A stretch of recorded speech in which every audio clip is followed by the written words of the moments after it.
ನಮಸ್ತೆ ವೀಕ್ಷಕರೇ, ಇವತ್ತು ಸಾಂಬಾರ್ ಸೌತೆಕಾಯಿ ಪಲ್ಯ ಮಾಡ್ತಾ ಇದ್ದೇನೆ. ಇಲ್ಲಿ ನಾನು ಅರ್ಧದಷ್ಟು ಸಾಂಬಾರ್ ಸೌತೆಕಾಯಿಯನ್ನು ಕಟ್ ಮಾಡಿ ಇಟ್ಕೊಂಡಿದ್ದೇನೆ. 2 ಈರುಳ್ಳಿಯನ್ನು ಕಟ್ ಮಾಡಿ ಇಟ್ಕೊಂಡಿದ್ದೇನೆ. ಸಾಂಬಾರ್ ಸೌತೆಕಾಯಿಯ ತಿರುಳು ಮತ್ತು ಬೀಜವನ್ನು ತೆಗೆದು ಕಟ್ ಮಾಡಿ ಇಟ್ಕೊಳ್ಬೇಕು. ಒಂದು ಕಡಾಯಿಯನ್ನು ತೆಗೆದುಕೊಂಡು ಒಗ್ಗರಣೆಗೆ ಎಣ್ಣೆಯನ್ನು ಹಾಕ್ಕೊಳ್ಬೇಕು. ನೀವು ಯಾವ ಅಡುಗೆ ಎಣ್ಣೆಯನ್ನು ಉಪಯೋಗಿಸ್ತೀರಾ ಅದೇ ಅಡುಗೆ ಎಣ್ಣೆಯನ್ನು ಹಾಕಿಕೊಳ್ಳಿ. ಗ್ಯಾಸ್ ಸ್ಟವ್ ಆನ್ ಮಾಡಿಕೊಳ್ಳಿ. ಇಲ್ಲಿ ನಾನು ಒಗ್ಗರಣೆಗೆ ಸಾಸಿವೆ, ಜೀರಿಗೆ, ಕೆಂಪು ಮೆಣಸು ಮತ್ತು ಕರಿಬೇವಿನ ಸೊಪ್ಪನ್ನು ಉಪಯೋಗಿಸ್ಕೊಳ್ತಾ ಇದ್ದೇನೆ. ಸಾಂಬಾರ್ ಸೌತೆಕಾಯಿಯನ್ನು ಮಂಗಳೂರು ಸೌತೆಕಾಯಿ ಅಂತಲೂ ಕರೀತಾರೆ. ಈ ಸೌತೆಕಾಯಿಯನ್ನು ನೀವು ಕಟ್ ಮಾಡಿದಾಗ ಕಹಿ ಇದೆಯಾ ಅಂತ ಚೆಕ್ ಮಾಡಿಕೊಳ್ಬೇಕು.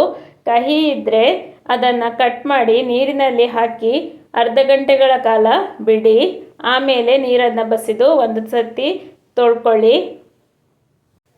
ಸೌತೆಕಾಯಿಯನ್ನು ಕಟ್ ಮಾಡಿ ನೀರಿನಲ್ಲಿ ನೆನೆಸಿ ಇಡೋದ್ರಿಂದ ಅದರಲ್ಲಿರುವ ಕಹಿ ಅಂಶ ನೀರಿಗೆ ಬಿಡ್ತದೆ. ತುಂಬ ಕಹಿ ಇದ್ದರೆ ಸಿಪ್ಪೆಯನ್ನು ತೆಗೆದುಕೊಳ್ಳಬಹುದು. ಇಲ್ಲಿ ನಾನು ಉಪಯೋಗಿಸಿದ ಸಾಂಬಾರ್ ಸೌತೆಕಾಯಿ ಕಹಿ ಇರಲಿಲ್ಲ, ಹಾಗೆ ನಾನು ಸಿಪ್ಪೆಯನ್ನು ತೆಗಿಲಿಲ್ಲ. ಸ್ವಲ್ಪ ಕಹಿ ಇದ್ದರೆ ನೀರಿನಲ್ಲಿ ಹಾಕಿ ಇಟ್ಟರೆ ಕಹಿ ಹೋಗ್ತದೆ. ಆಮೇಲೆ ಚೆಕ್ ಮಾಡಿ. ಈಗ ಒಗ್ಗರಣೆಗೆ ಸಾಸಿವೆ, ಜೀರಿಗೆ ಹಾಕಿ ಆಯಿತು. ಇನ್ನು ಕರಿಬೇವಿನ ಸೊಪ್ಪು ಮತ್ತು ಕೆಂಪು ಮೆಣಸು ಹಾಕ್ಕೊಳ್ಬೇಕು. ನೀವು ನಿಮ್ಮ ಖಾರಕ್ಕೆ ತಕ್ಕ ಮೆಣಸಿನ ಒಗ್ಗರಣೆಯನ್ನು ಹಾಕ್ಕೊಳ್ಬಹುದು. ಕರಿಬೇವಿನ ಸೊಪ್ಪನ್ನು ಹಾಕ್ಕೊಂಡೆ. ಮತ್ತು ಜಾಸ್ತಿ ಖಾರ ಬೇಕು ಅಂದರೆ ನೀವು ಬೇಕಿದ್ದರೆ ಹಸಿಮೆಣಸಿನಕಾಯಿಯನ್ನು ಹಾಕ್ಕೊಳ್ಬಹುದು. ಕೆಂಪು ಮೆಣಸನ್ನು ಹಾಕ್ಕೊಳ್ತಾ ಇದ್ದೇನೆ. ಬೇಸಿಗೆ ಕಾಲದಲ್ಲಿ ಸೌತೆಕಾಯಿಯನ್ನು ಸೇವಿಸುವುದರಿಂದ ನೀರಿನ ಅಂಶ ದೇಹಕ್ಕೆ ಸಿಗ್ತದೆ. ಸಾಂಬಾರ್ ಸೌತೆಕಾಯಿಯಲ್ಲಿ ರುಚಿಯಾದ ಸಾಂಬಾರ್, ಪಲ್ಯ, ಕಡುಬು, ಸಿಹಿ ತಿಂಡಿಗಳು ಎಲ್ಲ ಮಾಡಬಹುದು. ಮಲೆನಾಡು ಮತ್ತು ಕರಾವಳಿ ಪ್ರದೇಶಗಳಲ್ಲಿ ಈ ಸಾಂಬಾರ್ ಸೌತೆಕಾಯಿಯನ್ನು ಹೆಚ್ಚಾಗಿ ಉಪಯೋಗಿಸ್ತಾರೆ. ಹಳ್ಳಿ ಕಡೆಗಳಲ್ಲಿ ಇದನ್ನು ಸುಲಭವಾಗಿ ಬೆಳೆದುಕೊಳ್ತಾರೆ. ತರಕಾರಿ ಅಂಗಡಿಗಳಲ್ಲಿ ನಿಮಗೆ ಈ ತರಕಾರಿ ಲಭ್ಯ ಇರುತ್ತದೆ. ಒಗ್ಗರಣೆಗೆ ಈ ಥರ ಮುಚ್ಚೋದ್ರಿಂದ ಸಿಡಿದಾಗ ಆಚೆ ಈಚೆ ರಟ್ಟುವುದಿಲ್ಲ. ನೀವು ಅಕ್ಷತಾ ಕೆ ಯೂಟ್ಯೂಬ್ ಚಾನೆಲನ್ನು ಹೊಸದಾಗಿ ನೋಡ್ತಾ ಇದ್ದರೆ ದಯವಿಟ್ಟು ಸಬ್ಸ್ಕ್ರೈಬ್ ಮಾಡಿಕೊಳ್ಳಿ. ಬೆಲ್ ಐಕನನ್ನು ಪ್ರೆಸ್ ಮಾಡಿ. ಇದರಿಂದ ನಾನು ಹಾಕುವ ಹೊಸ ವಿಡಿಯೋಗಳ ನೋಟಿಫಿಕೇಷನ್ಸ್ ನಿಮಗೆ ಬೇಗನೆ ಸಿಗ್ತದೆ.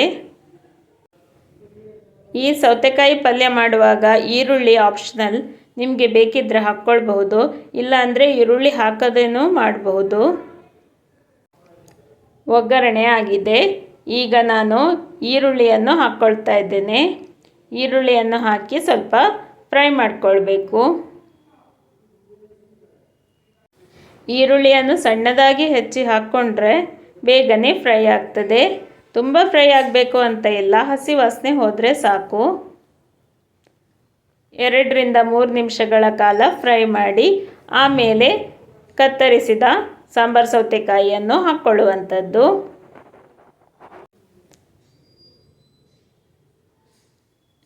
ಇಷ್ಟು ಫ್ರೈ ಆದರೆ ಸಾಕು. ಸ್ವಲ್ಪ ಅರಿಶಿನವನ್ನು ಹಾಕ್ಕೊಂಡಿದ್ದೇನೆ. ಈಗ ನಾನು ಸೌತೆಕಾಯಿ ತುಂಡುಗಳನ್ನು ಸೇರಿಸ್ಕೊಳ್ತಾ ಇದ್ದೇನೆ. ಚಿಕ್ಕದಾಗಿ ಕಟ್ ಮಾಡಿ ಹಾಕ್ಕೊಂಡ್ರೆ ಆಯಿತು. ಆಮೇಲೆ ಚೆನ್ನಾಗಿ ಮಿಕ್ಸ್ ಮಾಡಿಕೊಳ್ಬೇಕು. ಚೆನ್ನಾಗಿ ಮಿಕ್ಸ್ ಮಾಡಿಕೊಂಡು ಆಮೇಲೆ ಸ್ವಲ್ಪ ಬೆಲ್ಲವನ್ನು ಹಾಕ್ಕೊಳ್ಬೇಕು. ಇದು ಕಂಪ್ಲೀಟ್ಲಿ ಆಪ್ಷನಲ್. ನಿಮಗೆ ಬೇಕಿದ್ದರೆ ಬೆಲ್ಲವನ್ನು ಸೇರಿಸ್ಕೊಳ್ಳಿ, ಇಲ್ಲ ಅಂದರೆ ಸ್ಕಿಪ್ ಮಾಡಬಹುದು. ಬೆಲ್ಲ ಹಾಕಿದರೆ ರುಚಿ ಚೆನ್ನಾಗಿರ್ತದೆ. ಈಗ ನಾನು ಉಪ್ಪನ್ನು ಸೇರಿಸ್ಕೊಳ್ತಾ ಇದ್ದೇನೆ.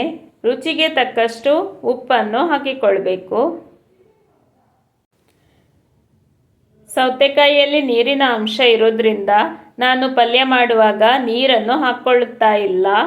ಇದರಲ್ಲೇ ನೀರಿದೆ. ಈ ಥರ ಚೆನ್ನಾಗಿ ಮಿಕ್ಸ್ ಮಾಡಿ ಆಮೇಲೆ ಮುಚ್ಚಳ ಮುಚ್ಚಿ ಬೇಯಿಸ್ಕೊಳ್ಳುವಂಥದ್ದು. ಸೌತೆಕಾಯಿಯಲ್ಲಿ ಹೇರಳವಾಗಿ ನೀರಿನ ಅಂಶ ಇರೋದ್ರಿಂದ ಅದರಲ್ಲೇ ನೀರು ಬಿಡ್ತದೆ, ಹಾಗೆಯೇ ಬೇಯ್ತದೆ. ಚೆನ್ನಾಗಿ ಮಿಕ್ಸ್ ಮಾಡಿಕೊಳ್ಳಿ.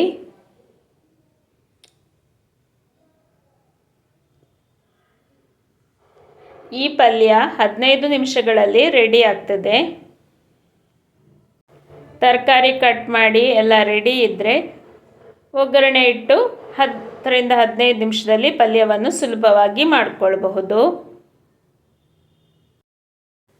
ಈಗ ನಾನು ಸ್ವಲ್ಪ ಬೆಲ್ಲವನ್ನು ಹಾಕ್ಕೊಳ್ತಾ ಇದ್ದೇನೆ. ಸಾಂಬಾರು ಸೌತೆಕಾಯಿಯಲ್ಲಿ ಸ್ವಲ್ಪ ಹುಳಿಯ ಅಂಶ ಇರ್ತದೆ. ಬೆಲ್ಲ ಹಾಕಿದಾಗ ಅದು ರುಚಿ ತುಂಬ ಚೆನ್ನಾಗಿರ್ತದೆ. ಇನ್ನು ಮುಚ್ಚಳ ಮುಚ್ಚಿ ಬೇಯಿಸುವಂಥದ್ದು.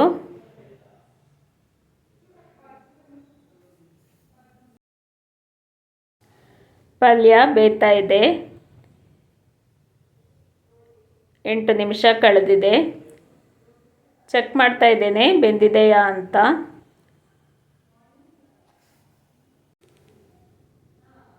ಈ ಥರ ಚೆನ್ನಾಗಿ ಮಿಕ್ಸ್ ಮಾಡಿಕೊಳ್ಳಿ. ಪಲ್ಯ ಮಾಡುವಾಗ ನಡುವೆ ಮುಚ್ಚಳ ತೆಗೆದು ಮಿಕ್ಸ್ ಮಾಡಿಕೊಳ್ಬೇಕು, ತಳ ಹಿಡ್ಕೊಳ್ಬಾರ್ದು.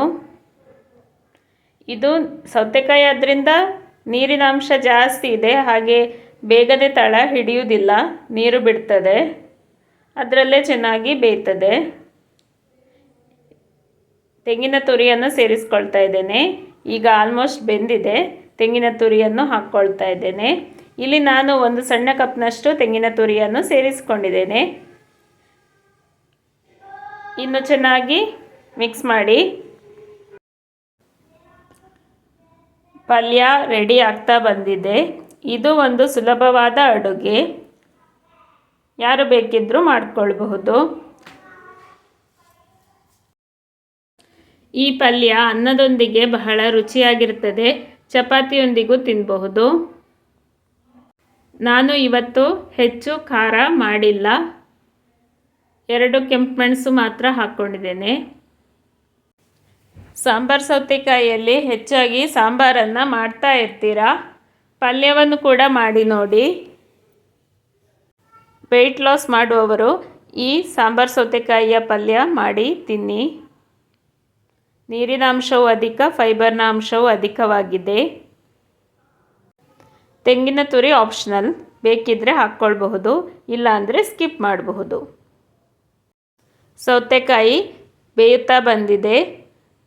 ಪಲ್ಯದಲ್ಲಿ ಸ್ವಲ್ಪ ನೀರಿನ ಅಂಶ ಇದೆ, ಅದು ಆರಲಿ. ಹಾಗೆ ಮುಚ್ಚಳ ಮುಚ್ಚಿ ಸಿಮ್ಮಲ್ಲಿ ಸ್ವಲ್ಪ ಬೇಯಲಿಕ್ಕೆ ಇಟ್ಟಿದ್ದೇನೆ.